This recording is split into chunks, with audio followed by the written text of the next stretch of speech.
Assalamualaikum warahmatullahi wabarakatuh. Selamat malam para pecinta cerita horor. Kali ini Story 7 akan menceritakan sebuah kisah tentang kejadian horor yang berjudul Berkah Tukang Bakso. Bagi kalian penonton setia Story 7 ataupun yang sudah subscribe, saya ucapkan banyak terima kasih.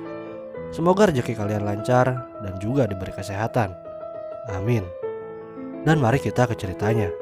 Selamat mendengarkan.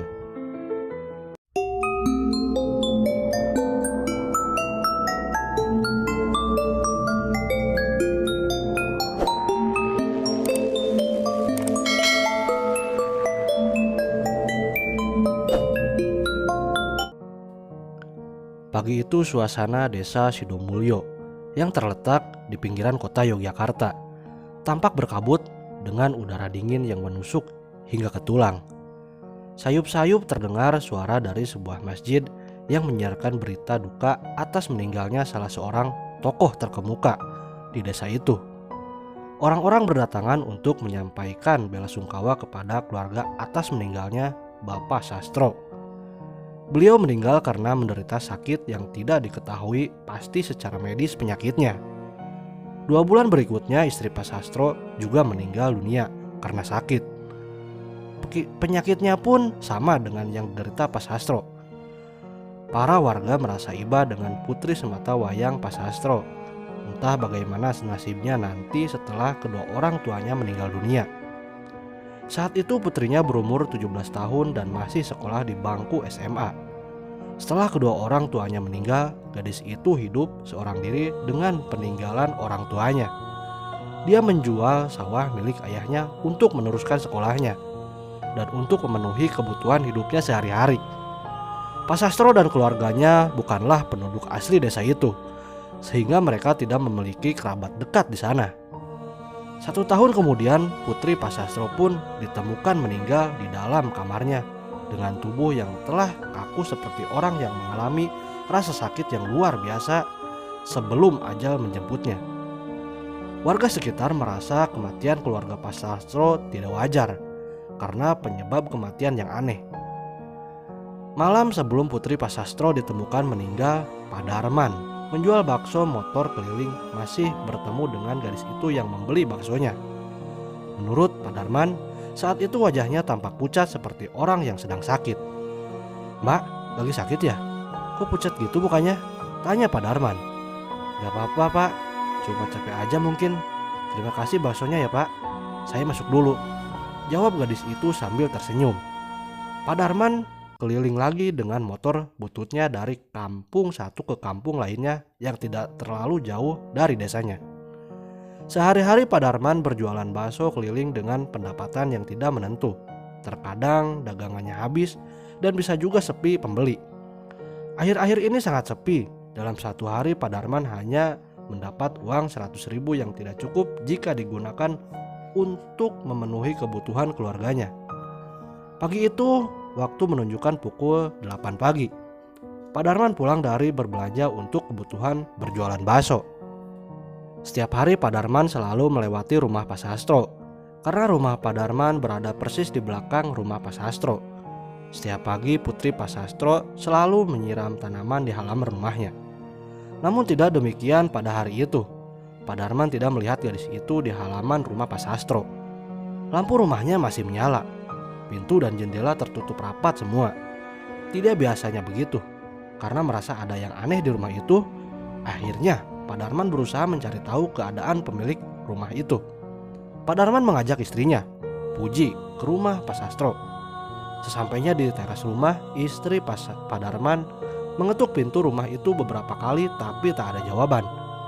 Istri Pak Darman mengintip dari jendela kamar putri Pak Sastro yang sedikit terbuka, sehingga jasad gadis itu terlihat oleh mereka berdua. Pak Darman mencoba mendobrak pintu kayu itu, sedangkan istrinya mencari bantuan ke rumah tetangga terdekat. Jasad gadis itu dimakamkan oleh Pak Darman dan warga sekitar. Mereka sangat prihatin dengan kejadian yang menimpa semua keluarga Pak Sastro, karena tidak ada yang mengetahui keberadaan keluarganya. Maka diputuskan bersama agar rumah Pak Sastro dijadikan masjid saja. 10 tahun kemudian, Pak Darman masih tetap berjualan bakso keliling dengan hasil pas-pasan. Namun Pak Darman dan istrinya tetap bersyukur berapapun hasil yang didapat dari hasil berjualan bakso keliling. Setiap hari Pak Darman berkeliling dari jam 9 pagi sampai larut malam. Pak Darman dan istrinya yakin bahwa suatu saat nanti usaha bakso mereka menjadi laris. "Bagaimana Pak hasil jualan hari ini?" tanya istri Pak Darman. "Sepi Bu, hari ini Bapak cuma dapat 10.000. Sabar ya Bu," jawab Pak Darman. "Sudah 10 tahun lebih kita jualan bakso kok kayak begini terus Pak," ucap Bu Puji. "Sabar Bu, mungkin belum rezeki kita," ucap Pak Darman. Pak Darman memang dikenal sebagai orang yang baik dan tidak mudah menyerah dengan keadaannya yang bisa dikatakan serba kekurangan. Namun Pak Darman selalu mengingatkan kepada istrinya untuk selalu bersabar dan terus berusaha. Pak Darman setiap hari berkeliling melewati jalan-jalan yang belum pernah dilewati sebelumnya dengan harapan akan mendapatkan pelanggan baru dan dagangan laris. Malam itu sekitar jam 9 malam, dagangan Pak Darman masih lumayan banyak. Pak Darman memutuskan untuk keliling ke desa sebelah yang jaraknya sedikit lebih jauh dari rumahnya. Hingga pukul 11 malam, dagangannya Pak Darman masih separuh dan dia tetap bersemangat untuk berkeliling hingga dagangannya habis. "Bakso, bakso," seru Pak Darman sepanjang jalan. "Pas ini saya mau beli baksonya," panggil seorang gadis cantik berumur sekitar 18 tahun. "Oh ya nak, sebentar, saya parkir dulu. Mau beli berapa baksonya?" tanya Pak Darman.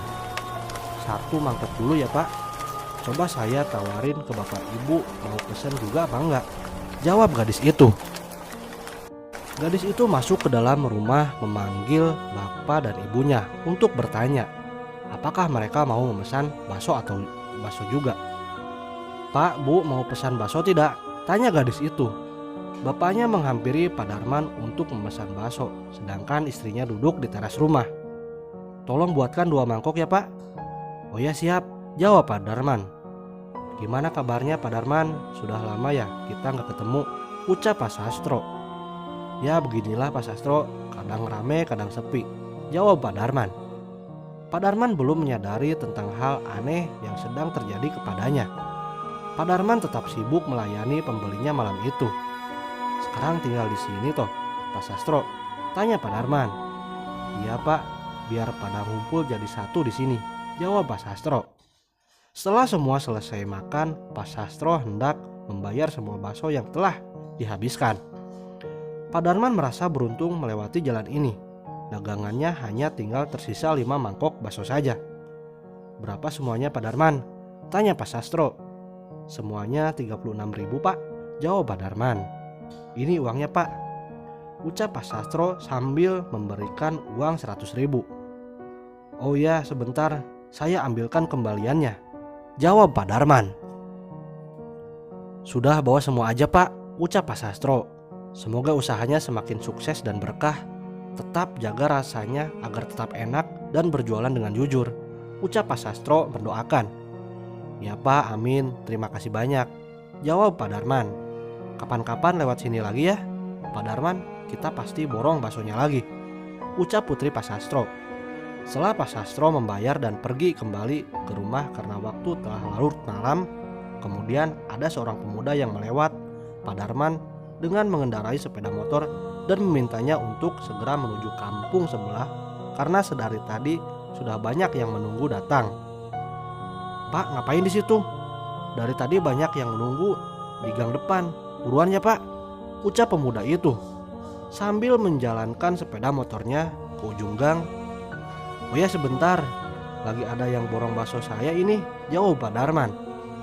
Setelah Pak Darman membereskan mangkok-mangkok kotor, kemudian bergegas menuju ujung gang tempat pelanggannya yang lain sedang menunggu dagangannya. "Nah ini dia yang ditunggu-tunggu datang juga," ucap pemuda yang tadi memanggil Pak Darman.